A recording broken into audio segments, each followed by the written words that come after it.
Welcome to Wellness. I'm your host, Ashley Deely. I'm a certified sports nutrition coach and former personal trainer and Pilates instructor with a degree in kinesiology. I'm here to help elevate the quality of your life through biohacking.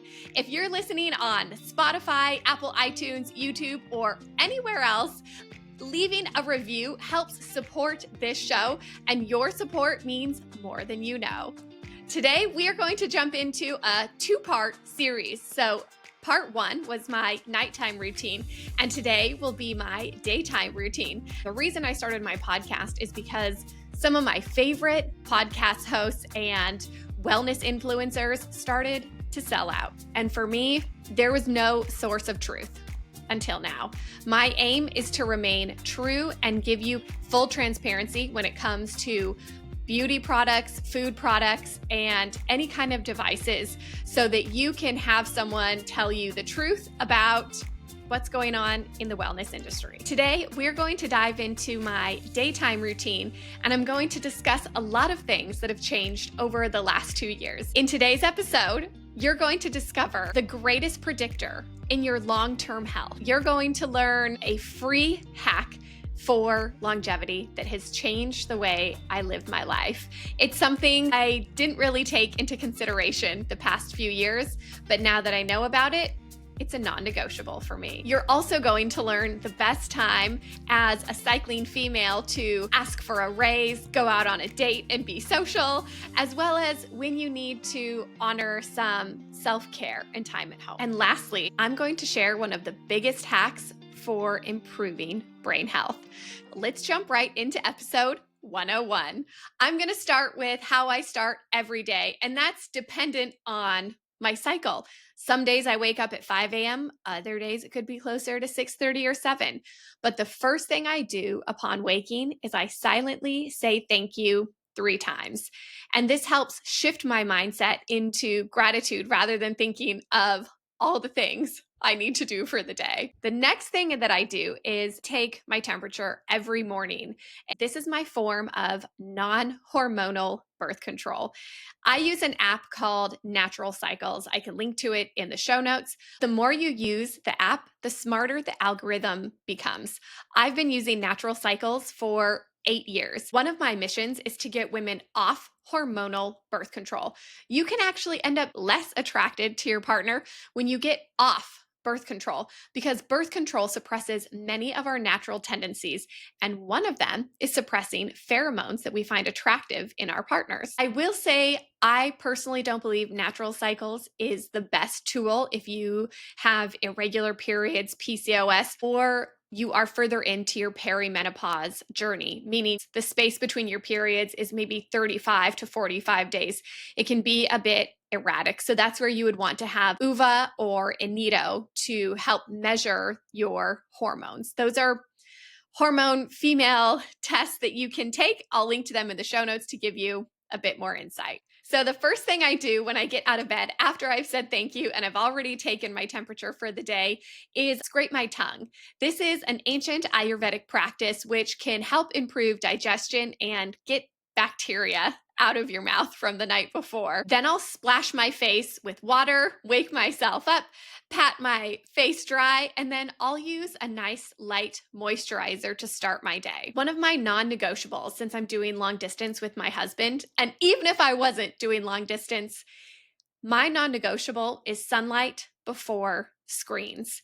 Even if it's rainy, overcast, snowing, I always make sure that I open my balcony door and I look at the sun before I look at a screen. This helps set your circadian rhythm. And if you have been following my show at all, you know that following the sun is one of the best health hacks that you can incorporate. Getting sunlight into your eyes in the morning and at night is crucial for optimal health. Sunlight is a critical environmental input, and wearing sunglasses or sunscreen can disrupt our natural photobiological procession. That means I rarely wear sunglasses unless I'm in extreme situations where the glare becomes dangerous, such as driving or being on the water. Your eyes aren't just for seeing.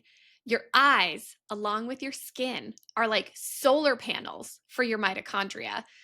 In the beginning of this podcast, I mentioned one of my top longevity hacks, and this is it: making sure that my eyes and skin are exposed to the sun at least 3 different times throughout the day. One of the reasons I avoid wearing sunglasses is when you wear them, the pineal gland receives light in a different color spectrum, and the important healing effects of the UV is taken out. Lack of UV hitting the eye means the pineal gland doesn't produce as much melanin, and melanin is what protects the skin from skin disorders and skin cancers. While I know my advice sounds controversial, there is a lot of evidence to back it up. And this is also one of the reasons I choose to drink chai chaga, is because chaga is high in melanin. If you're looking for more hidden health information on why to avoid sunglasses, look into the work by neurologist Dr. Jack Cruz and one of my favorite ophthalmologists from the 1940s, Dr. Fritz Hollwich. One of the reasons I make sunlight a non-negotiable when I first wake up is because exposing your eyes and skin to the first morning sun not only helps set your circadian rhythm, but it also helps fight disease and improves your immune system. Morning sunlight contains little to no UV, which, if you want to build a tan, it's one of the best times to absorb the sunlight because it's the only frequency of natural sunlight that can penetrate deeply enough into our bodies. Around 10 a.m., UVA light increases, which is crucial for making nitric oxide. And nitric oxide is responsible for energy production, cognitive improvement, and acts as a metabolic regulator, which means if you're overweight and struggling to lose weight, or you're experiencing a diseased state, when your metabolism is regulated, you have an easier time losing weight and experiencing better health. While researchers were studying disorders like obesity and diabetes, they discovered fat cells under the skin tend to shrink when exposed to UV rays. In other words, you can lose weight by spending a safe amount of time in the sun. Of course, without sunglasses or sunscreen. UVA light also triggers serotonin and dopamine, which makes you feel good. A study by Wright in Current Biology found that participants exposed to natural light, sunlight, had a 2.3 times higher melatonin amplitude and a 12% faster circadian rhythm synchronization, validating why morning sunlight is critical. I believe, as a former personal trainer, Pilates instructor, and someone who's into all things health and wellness, that movement is one of the top pillars for optimal health. You don't have to go to the gym to get results. You can use your own body. It's ideal if you can work out outside. That way you're absorbing the sunlight's rays, and you can do functional movements such as push-ups, squats, lunges, anything to get your body moving. Here's something I wish I knew as a personal trainer. I never worked out according to my cycle, mostly because I was on birth control for 15 years and I never experienced a true cycle. But when you're off birth control as a cycling woman, you essentially have 4 different phases in your cycle. And there's times when you can lift really heavy and when you should be doing cardio, as well as times to just listen to your body, relax, stretch, and maybe just going for a walk is all you need. So here's what I learned that I wish I had learned as a personal trainer. Week 1 of a cycling female's week is your bleed week. And this is a time to prioritize gentle movement and rest. It's an ideal time for Pilates, yoga, and stretching. Week 2 is your follicular phase. As estrogen rises, you'll feel a surge of energy, and this is a great time for cardio, sprints, or HIIT training. It's also one of the best times to ask for a raise or go out on dates because you're feeling more social. Week 3 is what I personally call my bliss week.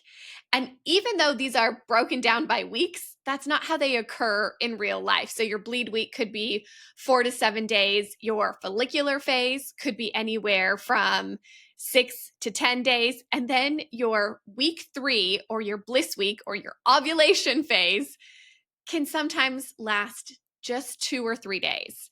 And this is a time where you will feel your most vibrant, energetic, and creative. It's the best time to break personal strength training records and lift heavy. Week 4 is your luteal phase, where progesterone increases, which can make you feel like you need some time to yourself and take care of yourself.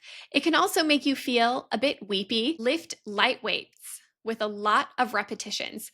So grab those 5 or 10 pounders and do 15 or 30 reps instead of your normal 10 to 12. Another thing I didn't know as a personal trainer, which I think is so important, during your follicular phase, women are more susceptible to injuries. Women are 4 times more likely to tear their ACLs. If you're a man, the good news is you can work out anytime. But knowing this information about females is really helpful so you can help support them no matter what phase they're in. The reason I tell you that is because it goes into my daily routine of where I am in my cycle to work out. So I've woken up, I've gazed towards the sun for at least 3 minutes, and then wherever I am in the world, I plan to get my workout done and then get in the shower and start my day. Of course, you guys know I use a filtered shower head, and then I use organic towels. I try to be as good as I can when it comes to organic fibers. Once I've started to get ready for my morning, the first thing I'll take every morning is a vial of Quinton. Once I learned about Quinton, this is something that I've incorporated into my daily routine for the past, I would say maybe 4 years I've been taking Quinton. So this is purified seawater, which contains all 78 trace minerals. Most filtered water is mineral dead, especially if you use a reverse osmosis filter like I do. Dr. Tom Cowan calls minerals the spark plugs of life. One of the reasons I drink Quinton minerals is because Quinton gives you the full absorption of minerals that your body needs. Since I drink reverse osmosis water, Quinton minerals deliver your daily dose of electrolytes, not just minerals. They help support your cells and regulate your body's pH levels by giving you optimal levels of hydration, and they help promote the production of hydrochloric acid in the stomach. It's estimated 99% of Americans are deficient in one or more essential minerals, and minerals are literally the component of all life matter. The reason I mentioned Dr. Tom Cowan is because that's where I first heard Quinton minerals. In his book, Cancer and the New Biology of Water, he shares some pretty fascinating stories on why you should be taking Quinton, not just for everyday optimal health, but especially if you're in any kind of diseased state. Okay, let's get into the really juicy part of this podcast that I feel like no one is talking about. Everyone talks about how coffee is a pick-me-up, but no one talks about how it's also a drag you down. I used to be the queen of bulletproof coffee. I told all my friends to drink it. I made posts about it. I did all things related to bulletproof. But once my eyes were open to the detrimental effects of caffeine that they had on me personally, I thought, maybe there's something here that I should look into. One of my favorite books is called The Caffeine Blues. What I learned from it is caffeine equals stress. Caffeine is more detrimental to women than it is men. But just because you're a man doesn't mean you're off the hook. Women detoxify coffee much more slowly than men. And if you're on birth control, you're going to need at least twice the amount of recovery time to detox from caffeine. In the book, Caffeine Blues, they talk about a study in which 250 milligrams, approximately 15 ounces of coffee, produced a 30% decrease in whole brain cerebral blood flow. That's not only unfortunate, it's dangerous. This increase in blood pressure in the brain can lead to increased risk for stroke, Alzheimer's, and other brain disorders. Researchers found caffeine reduces the oxygen level of brain tissues. With all the attention on brain health today and everything we're trying to do to biohack our health, don't you think it's a little odd no one is demonizing coffee? I used to drink caffeine thinking I was putting myself in ketosis, giving myself great energy, but really I was magnifying free radical damage and lowering my testosterone. And if you know anything about me or my show, you know how important hormones are to optimal health. So when I learned that I was lowering my testosterone and taxing my adrenals, I said, say no more. I can easily quit coffee. Consuming coffee does not equal vitality or youthfulness. Researchers have identified what is called the stress age syndrome in the brain. Your endocrine system, immune system, and bioenergetic systems all start to fail due to changes brought on by the ravages of stress. Caffeine also lowers DHEA. DHEA is the precursor to testosterone. If this isn't enough information to quit coffee, maybe this will be. Caffeine contributes directly to the two leading causes of vision loss and blindness. Everybody talks about taking ginkgo biloba and bilberry and eye bright to help your eyes, but no one talks about what you shouldn't be doing. A study from 2019 found that coffee drinkers had twice the risk of early vision loss compared to non-drinkers. In the Journal of Alzheimer's Disease, they linked 3+ cups of coffee in midlife to a 65% higher risk of late life dementia accelerated by brain aging, reinforcing my decision to eliminate it. If you want a young, healthy, vibrant brain and great cognition into old age, drinking coffee is not the biohack you thought it was. Since you know the eyes are an extension of the brain, one of my hot tips that I'll give my listeners for improving your eyesight is to take a break from looking at your devices, computers, about every 20 minutes and look as far into the distance as you can for at least 20 seconds. Try to look at something 100 feet away or more than 1,000 feet away. Your eyes are a muscle and they can focus on something very far away, which can help strengthen them. Okay, let's do a short recap. I've woken up, I've said thank you, I've looked outside, I've gone for my workout, I've taken a shower, I've drank my Quinton minerals. The next thing that I'll do is I'll usually make my warm morning beverage.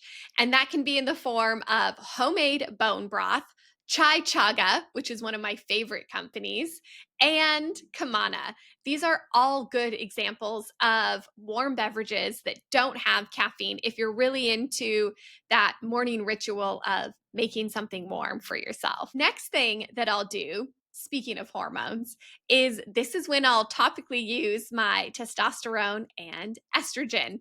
If you guys follow my show, you know that I'm a big proponent of bioidentical hormone replacement therapy because as we age, just like how your body normally stops making melatonin and it's important to supplement with it, the same goes for your hormones.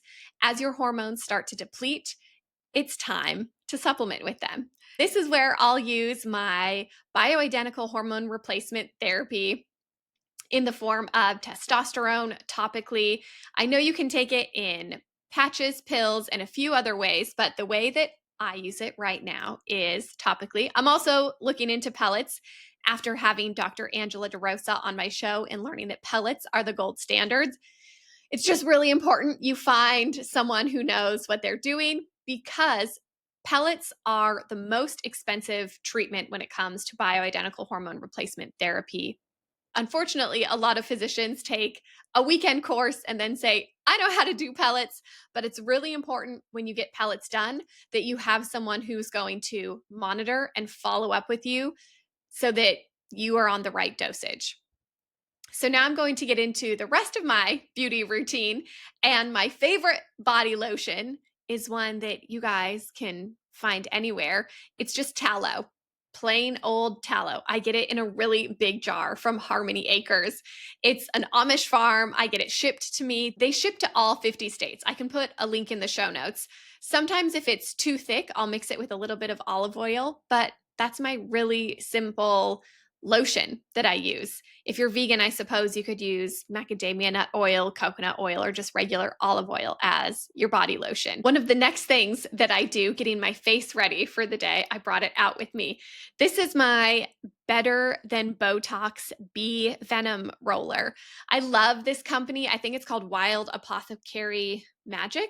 There it is, Wildflower plant magic. This is one of my favorite companies. Everything they do with the bees is ethical. So the bees don't die when they release the venom. The next thing I'll do as part of my beauty routine is use all my favorite clean makeup brands. There's one that I have called Azura and MG Naturals. I have links to them in my clean beauty guide.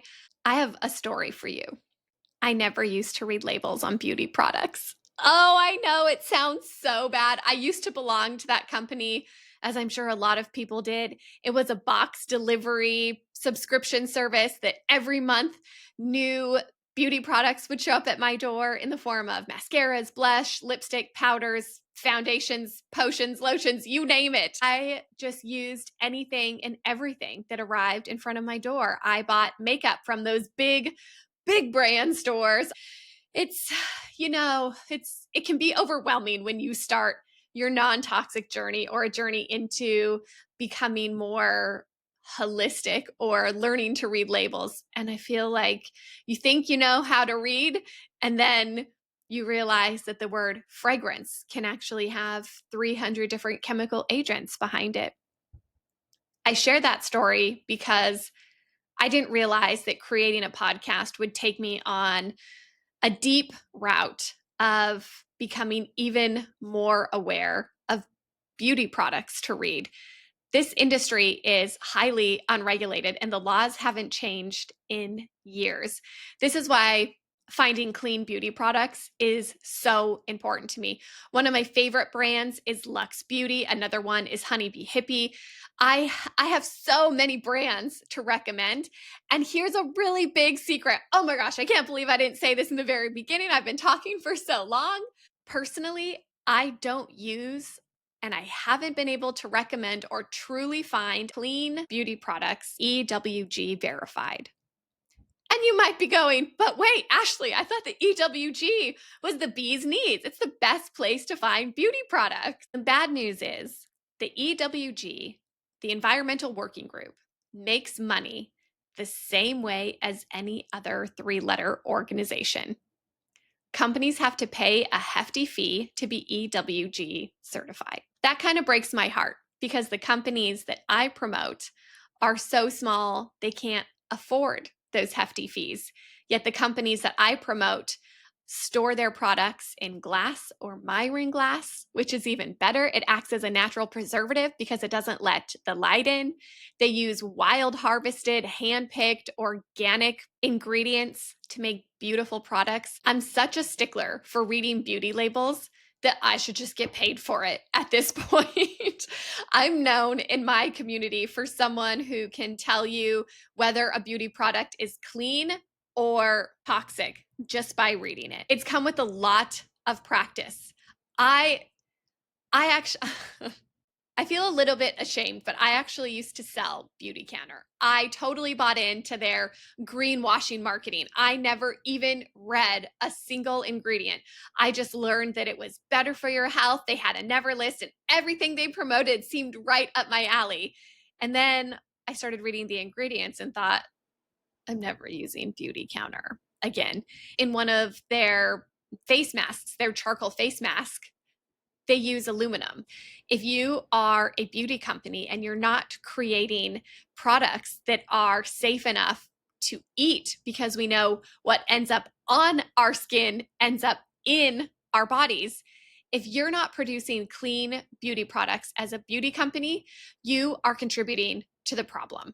One of the top ingredients to stay away from in beauty products is perfume and fragrance. This goes not just for perfume that you spray on yourself, but any of your facial creams or lotions or potions that contain the word fragrance or perfume. Fragrance can decrease your libido. The word fragrance can be hiding in many of your beauty products, as well as dryer sheets, laundry detergent, deodorant, sunscreen, bath bombs, and even feminine hygiene products.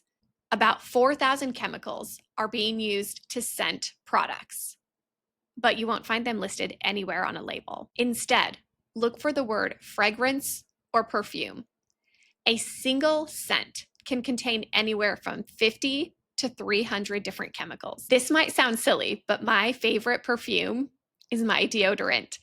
It's just a roll-on blend of essential oils mixed with a carrier oil like jojoba oil, and it's from the company Living Libations.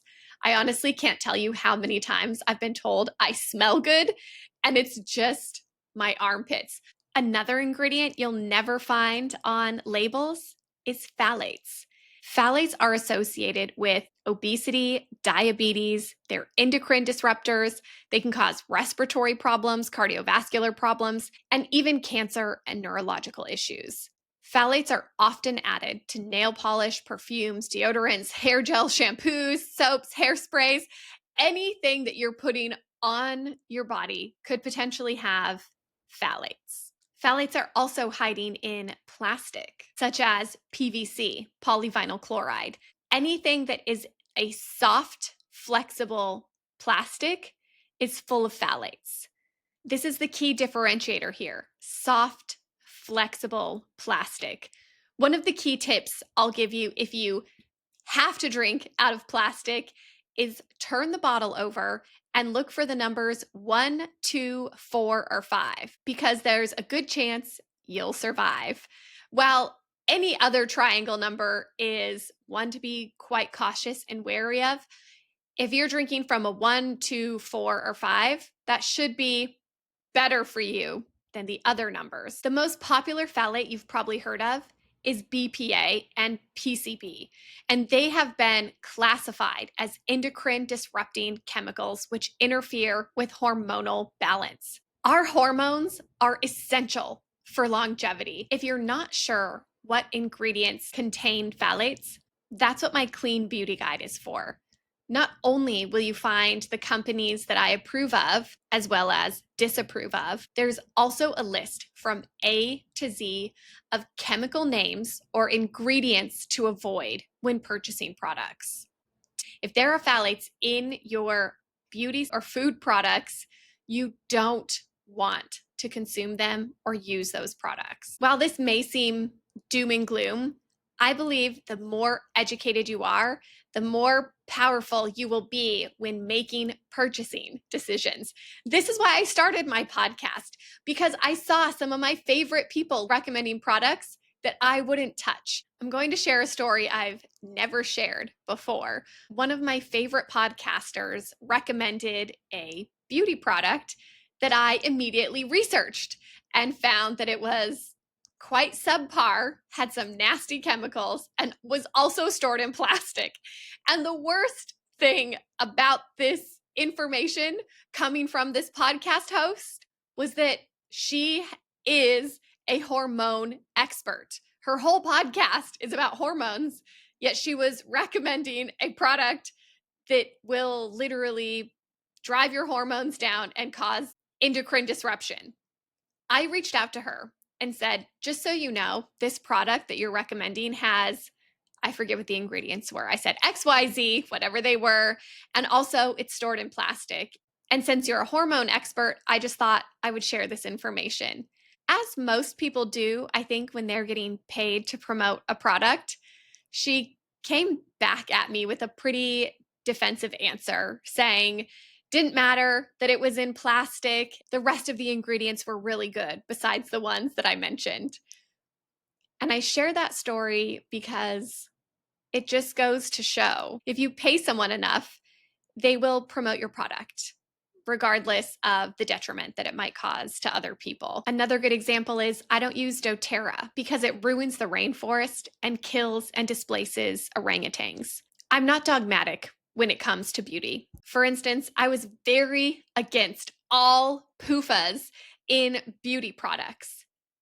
However, I believe if a seed oil is cold pressed and organic and not mixed with hexane or bleach and never heated, it can have benefits. I'm not promoting canola oil, rice bran oil, or cottonseed oil. Those are oils I would never touch. But after doing 2 years worth of research, I've come to be a little bit more lenient on what I would call PUFA aware oils. I used to say no to any seed oil in any beauty products. And after speaking with founders and doing my own research, I've personally come to the conclusion if it's organic, cold pressed, not mixed with bleach, the entire list that I just mentioned, then I would consider it. Speaking of PUFAs, one of my favorite books is called Deep Nutrition by Dr. Kate Shanahan. She termed the coin Hateful 8, which are seed oils you should 100% avoid consuming when they've been heated, mixed with hexane, made in large quantities. These oils are canola oil, corn oil, cottonseed oil, soybean oil, safflower oil, sunflower oil, grapeseed oil, and rice bran oil. I know we haven't gotten a lot into diet, but if I find any of these hateful 8 oils in a food product, I absolutely will not, without a doubt, eat it. And you might be saying, oh, well, that's great. She didn't mention vegetable oil. But that's kind of the umbrella for all of these. So if you see vegetable oil in a food product, it's just as bad as the hateful 8 because it's usually a blend. You don't know which oil that it is. These oils are high in unstable fatty acids, which break into toxins when you consume them. One of the scariest side effects of these oils is they make it difficult to store new memories. These oils are the underlying cause of metabolic disruption. If you know someone who suffers from frequent migraines, seasonal allergies, or the occasional asthma, they almost certainly have an unhealthy metabolism. It's not that migraines or allergies disrupt your metabolism. It's the underlying condition which causes migraines and allergies and many other unseemingly related metabolic illness is too much PUFAs, or polyunsaturated fatty acids, in your body. PUFAs are dangerous because they're oxidized oils. And oxidized oils are dangerous because they're inflammatory. And eating them causes inflammation, which contributes to just about every chronic disease you could name, including the heavy hitters like obesity and diabetes. When I used to drink nut milk, I remember turning over the label and reading a polyunsaturated fatty acid was added to it, such as cottonseed oil or soybean oil. And I just thought, this is what's wrong with our food system, is you think you're buying one thing. You think you're buying just almond milk, and then you have a slew of other ingredients and fillers added to it. Speaking of nut milks, I no longer drink nut milks, and I rarely eat nuts. I'm pretty sure it's episode 83. I'll link to it in my show notes, where I feature Sally Norton, who talks about how nuts are more damaging than gluten. One of the reasons that I won't eat anything that has nuts baked into it is because those healthy omega-3 fatty acids that are found in nuts will literally transform and mutate into a polyunsaturated fatty acid, a very unhealthy PUFA when you consume it. This is where it all ties in together. If something is clean enough for you to eat, that's where you should be eating it. You can also use it as a beauty product. So I mentioned I use tallow as my lotion. I also cook with tallow. I cook with butter. Sometimes I'll rub it on my hands. I once told my cousin about the information that I learned about hateful 8 oils, or polyunsaturated fatty acid. She replied with a very curious and sincere question, which was, well, then how am I supposed to bake a cake? When you buy those cake mixes, they usually say a couple eggs, some water, and then vegetable oil. And so I told her at the time to use olive oil instead, or coconut oil. What I've since learned is that different oils have different smoke points. I would never recommend cooking with olive oil because it doesn't have a high smoke point. So if you are going to buy one of those cake packages in a box, make sure that you just use heated, warmed up butter. Olive oil should only be used for a salad dressing or making sauces that you dip food into. Great oils for cooking with are avocado oil, coconut oil, as well as ghee and butter. I would never dream of baking with an oil. It's only ghee, tallow, and butter in my house. If this information is new to you, please read the label of any food product or beauty product that you're going to bring into your home. Friends don't let friends consume polyunsaturated fatty acids. If you are going to consciously make a choice to eat fried foods, calamari, french fries, whatever it may be, one piece of advice I'll give you is to take 1 milligram of pure vitamin E with every 1 gram of PUFA you consume, as this can help mitigate some of the damage. Another reason to take vitamin E is because it's estimated that over 610,000 Americans die from heart disease every year. Vitamin E is an antioxidant, which also has anti-inflammatory agents to help keep your heart healthy. Earlier in this podcast, I mentioned that I was going to share my number one tip for longevity, vibrant energy, and how to stay young and healthy. And oh my gosh, I also just realized I've been recording this whole show so far without my blue blockers. I've just put on my blue blockers if you're not watching this on YouTube and listening to it. But one of my top longevity hacks is light. And you're like, yeah, Ash, I know. You already talked about how you watch the sunrise and the sunset and you go outside during the day. But what I didn't share is how light affects us when we're indoors. I believe light is the most important environmental input after water and shelter. Light profoundly affects numerous levels of our system, such as vision, circadian rhythm, mood, cognition, and even learning in the classroom. It should come as no surprise that an estimated 20% of school children encounter visual problems and hyperactivity. Light is something I'm passionate about, and if you can make a difference in your environment or your children's environment, I would make this your highest priority. This means no sitting under LED or fluorescent lights. Too much blue light can cause negative changes to the retina as well as changes to the brain. Blue light destroys dopamine receptors, which are associated with depression and addictive behavior. Neurodegeneration begins in the eye, which, if you're always wearing sunscreen and sunglasses, this will turn off your T regulator cells, which are responsible for your immune system. If you have the opportunity, open a window if you're at home or able to sit near one at the office. This will help offset some of the toxic blue light you're being exposed to. I said this 2 years ago, but I think it still resonates true today. You've heard of junk food, but have you heard of junk light? When the harsh extreme blue light is emitted from fluorescent lights, you're absorbing it through your eyes and skin. This is why when you're sitting in front of the computer, if possible, I know I'm not doing it now because it's May and it's a nice day, cover up.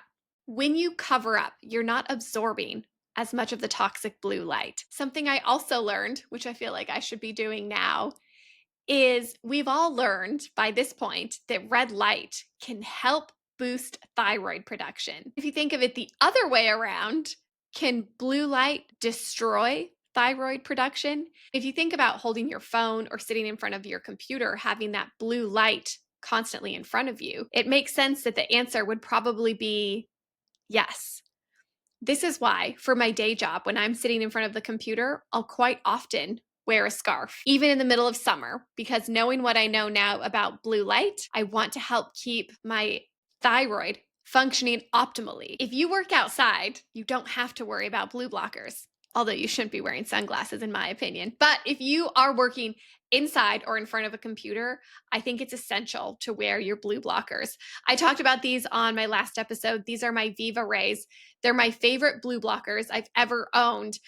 And I'm not just saying that, I'm actually saying they fit nice and tight on my face. I've owned about 6 different pairs from 6 different companies. They'll be too loose, too wide. I really love my VivaRays. Anyway, enough about my VivaRays. I want to get back on light and how light affects your blood pressure, your pulse, respiration, brain activity, and biorhythms. There was a study published by the Korea Advanced Institute of Science and Technology, which was done on 54 fourth grade students while taking math tests.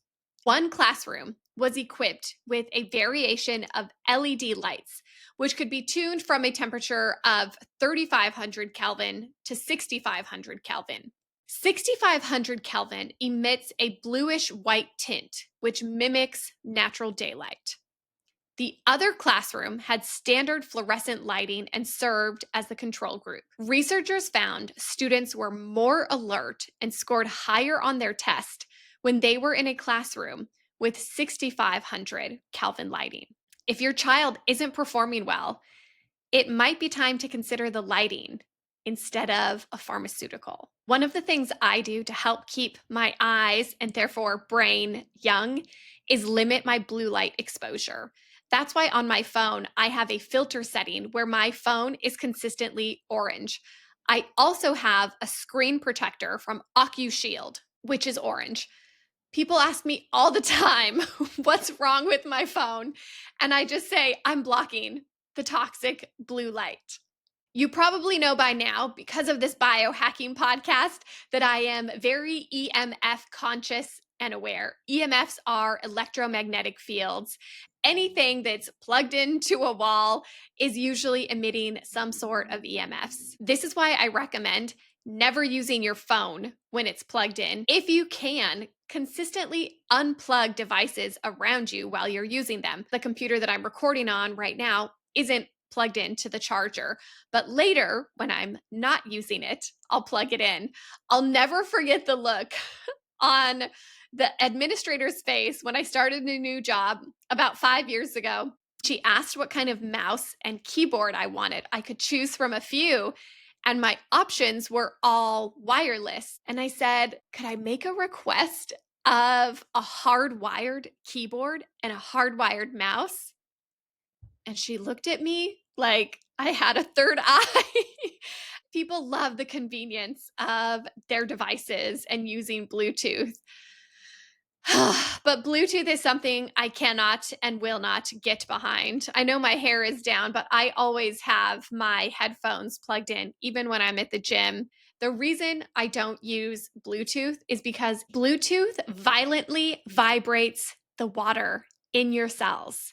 This is how food gets cooked in a microwave. It's the reason I can't use Bluetooth headphones or the AirPods, because I think of my brain being in a microwave when the Bluetooth is on. This is another reason I refuse to hold my phone next to my head when taking a phone call. If you read the instructions on any smartphone, it says to not hold your phone next to your ear. A group of 250 experts, including researchers and scientists, have signed a petition to the United Nations World Health Organization to stop the use of wireless devices. One of those experts is Jerry Phillips, who's a professor of biochemistry at the University of Colorado, who was actually on my show. And he said, AirPods cause high levels of radio frequency radiation. The dangers associated with EMFs include increased cancer risk,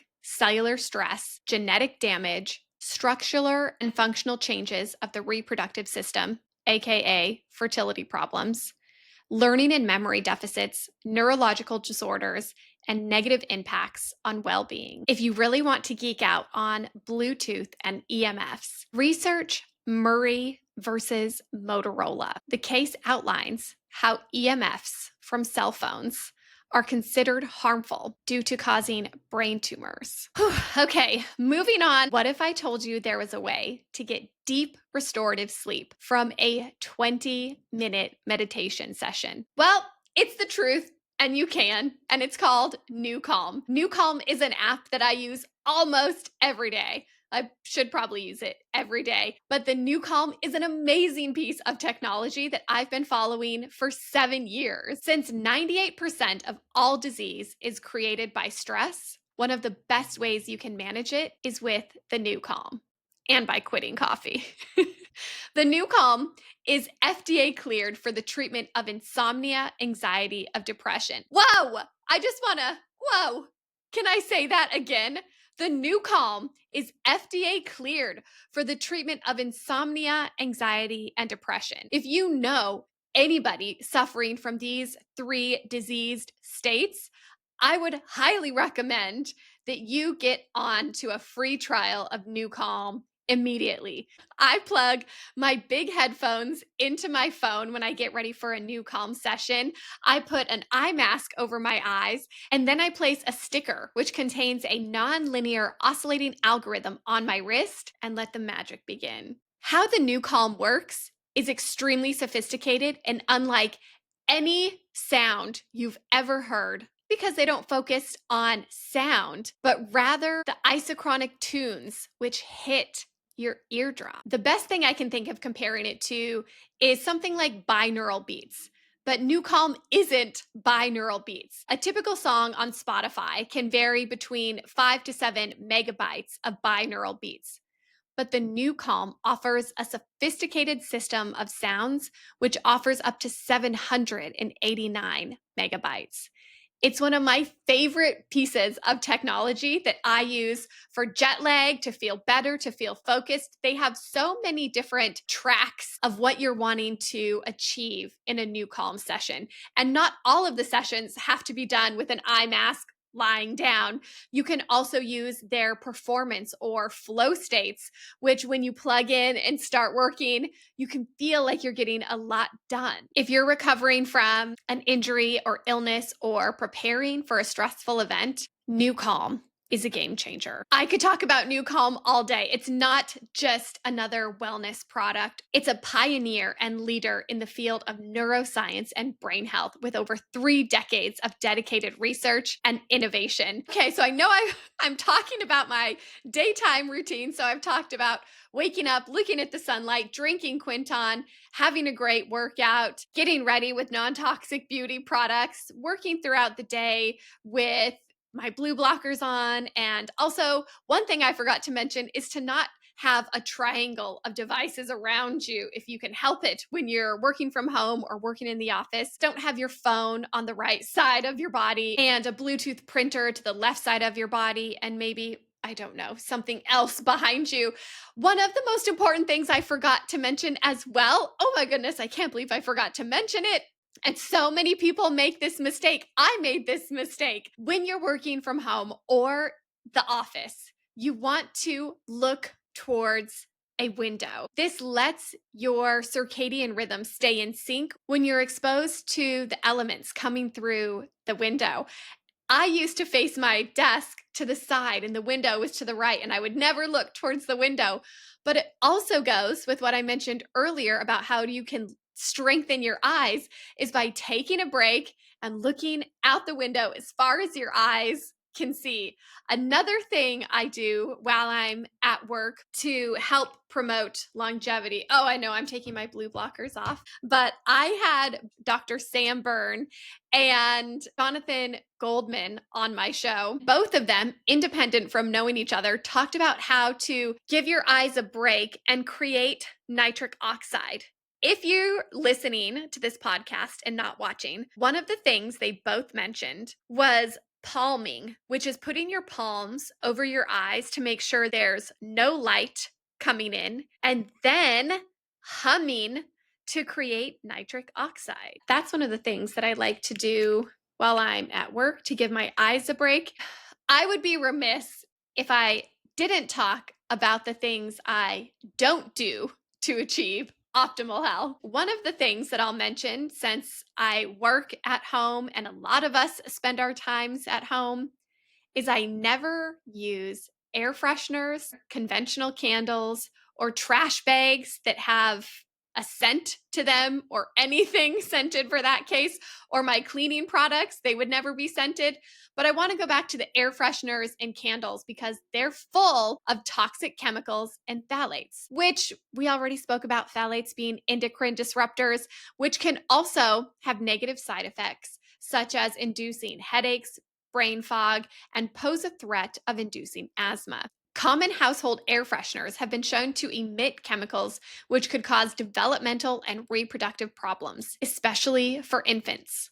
One of the active ingredients is chlorobenzene, which is present in many air fresheners. The EPA's Air Quality Guide lists this chemical as toxic since its vapors can affect respiratory function. This is the reason I don't use spray air fresheners, plug-in air fresheners, gel fresheners, air fresheners that hang in the car.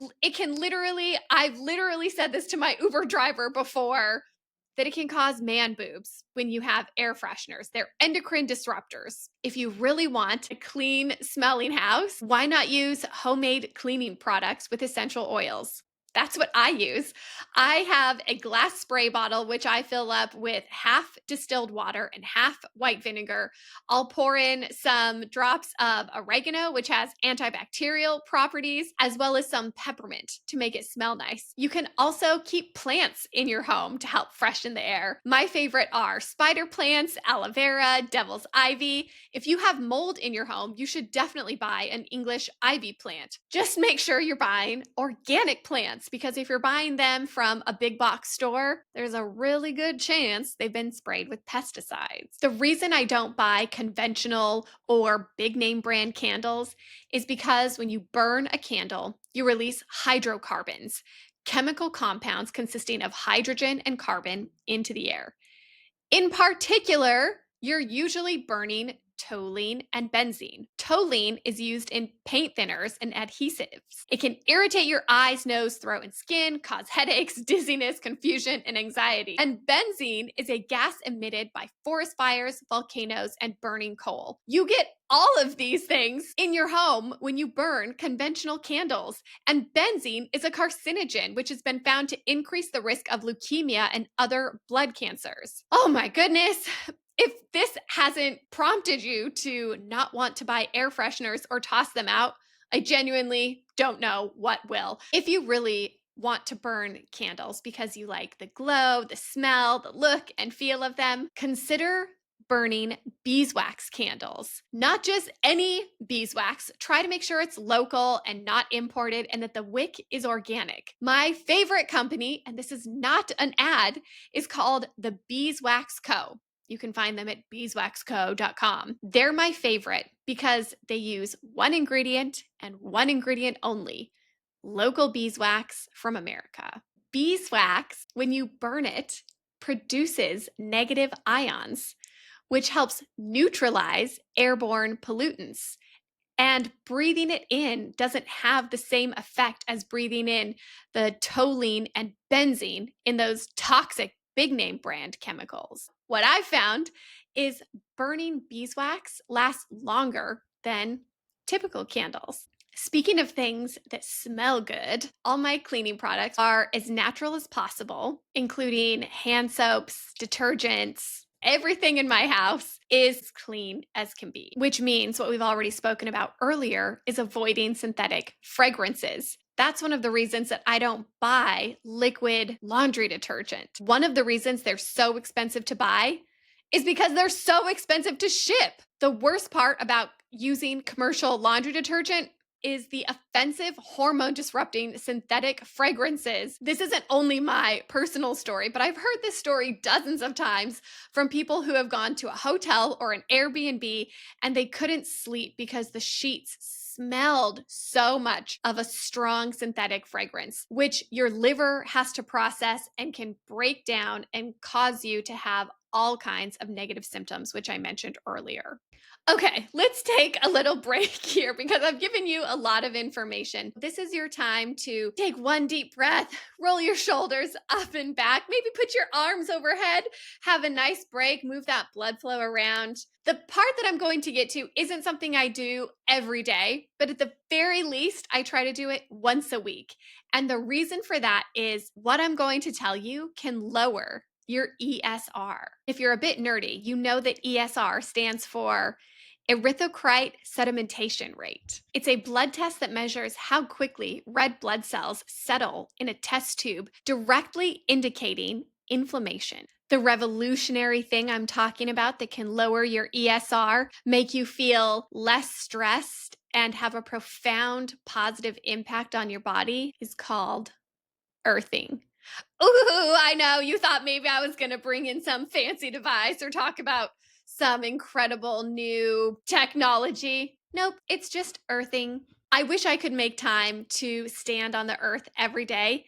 It doesn't always happen, but at the very least, I make sure it happens once a week for at least 20 minutes. You want to make sure when you stand on the ground in your bare feet that there are no electrical wires underneath the ground and that you're not standing on an area that's been sprayed with pesticides and herbicides. A 2022 study in Explore Journal proved what I've just been talking about.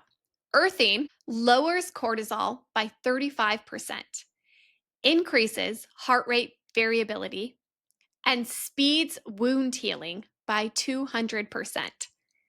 That's huge. I don't know any surgeon that is telling their patients to go outside and touch the earth to increase their healing time. But this is a huge deal. Earthing has been shown to mitigate inflammation, pain, stress, and fatigue. It can help you relax and restores an essential electric connection to the earth. And you can also offload some of your positive ions and absorb electrons in the form of negative ions from the earth, which have the anti-inflammatory effect I've been speaking of. Touching the earth is associated with a reduction in inflammation due to its ability to neutralize free radicals. This energetic phenomenon includes the Schumann resonance, an electromagnetic vibration in the atmosphere, as well as a humming of the energetic surface of the earth. All right, so we've spoken about earthing and offloading positive ions to feel more in balance with the earth. But so far, we haven't spoken about vitamin D and why you shouldn't be wearing sunscreen. If sunscreen is applied, it can effectively block sunlight and cause a lack of vitamin D synthesis in the skin. Insufficient sun exposure has become a true health concern, and experts say it may be responsible for 820,000 deaths in the US. Remember, your skin is like a solar panel. Vitamin D is essential not just for bone health, but overall health. I'm sure you know antidepressants can increase suicide risk, whereas taking vitamin D can decrease suicide risk. In fact, vitamin D can cut suicide risk by 50%. At the bare minimum, your vitamin D levels should be 65, but aiming between 80 and 100 is optimal. If you wake up with achy joints, achy soles of your feet, or it's hard to make a fist, you most likely don't have rheumatoid arthritis. You have a vitamin D deficiency. The best time to get outside and absorb vitamin D is when your shadow is shorter than you. I know this is going to be very controversial, but having a tan is healthy. Vitamin D is responsible for 1,000 genes. And if it's low, it can turn off your T regulator cells, which are responsible for your immune system. I'm a big fan of absorbing vitamin D from the sun and not taking it as often. But this is a huge point that I want to drive home. You need to work with a practitioner if you're in a dis-ease state to bring your vitamin D up. If you are going to supplement with vitamin D, you must take it with vitamin K2. Otherwise, you risk calcifying your bones. Do not take vitamin D all by itself, ever. You want to find a tincture where D and K are together. Or if you really want to be specific about it, buy a vitamin D tincture and a vitamin K2 tincture and take them about 20 to 30 minutes apart. Studies have shown they can compete for absorption. Take K before you take D. An important component of longevity and anti-aging is having deep friendships and a sense of community. Something which can help you live longer is to be kind and start a conversation with someone you meet, whether there's a transaction involved or not. You could try learning your barista's name or say hello to the bus driver, Uber driver, or ask the mailman how his day's going next time you see him. Connecting with individuals you see often helps bloom what's called weak ties. Your friends and family are considered strong ties, people you confide in, whereas the weak ties are relationships which are purely surface level. For instance, one of my weak ties is a woman who always rolls fresh pasta who lives below my building. And I wave to her every time that I see her. I recently moved and I hadn't seen her or waved to her in over 8 months. Recently, I did walk by her and I waved and her face lit up. She waved at me with both hands. She was so excited. I've never interacted with this woman, but she's someone who became used to seeing me. I became used to seeing her, and we brightened each other's day when we would wave at each other. So now I try to go out of my way at least once a month to walk past my old building to wave at the woman who rolls fresh pasta. Research shows weak ties, as well as your strong ones, can increase your sense of community and help you live longer. Social connection is the breadth and depth of meaning to life. It is the number one greatest predictor of your long-term happiness. A sense of community can help ensure you live longer. It's imperative these relationships don't stress you out. It might be easier said than done, but if you can try spending less time with those who drain you and not giving your energy away to toxic relationships. In a study published by Frontiers and Communications, researchers measured microsweat and the changes of electricity flow over participants' skin. The researchers evaluated participants' brainwaves when they read them 3 kinds of statements. One statement was an insult, such as, "Craig is an idiot." Another was a compliment, such as, "Craig is amazing." And the third was neutral, like, "Craig has a dog." Regardless of whether the insult was about the participant themselves or someone else, it immediately captured the brain's attention. Researchers found insults don't lose their powers after you repeat them. Each time we hear insults, whether they're towards us or someone else, they have a negative, lasting impact and can age us. Maybe it's helpful to practice a bit more positivity in your life. My favorite TED Talk is by Shawn Achor, titled "The Happy Secret to Better Work." Whether it's work or personal life, Shawn has implemented a 2-minute daily practice to help increase your happiness. Shawn worked with a company where he helped grow the company's revenue by $300 million in 1 year. Another company he worked with had a 50% rise in their revenue and 237% increase in their application rates. This company went from $650 million revenue to $950 million revenue in 1 year with 0 new hires. That's huge. Similar experiments were conducted in other organizations. One school had a very sweet story where the bus drivers had written handwritten thank you notes to the kids on their bus. The standardized test score of those children rose by 22%. The school went from a bottom 10% school in the United States to one of the top 150 schools to work for. That's astounding. This 2-minute practice, which I'm about to share with you, can be implemented anywhere, anytime. Here's all it takes. Write a 2-minute email praising or thanking one person you know. If it's not an email, I imagine a text message or even a handwritten note like the bus driver's story would work just as well. Thank you so much for listening today.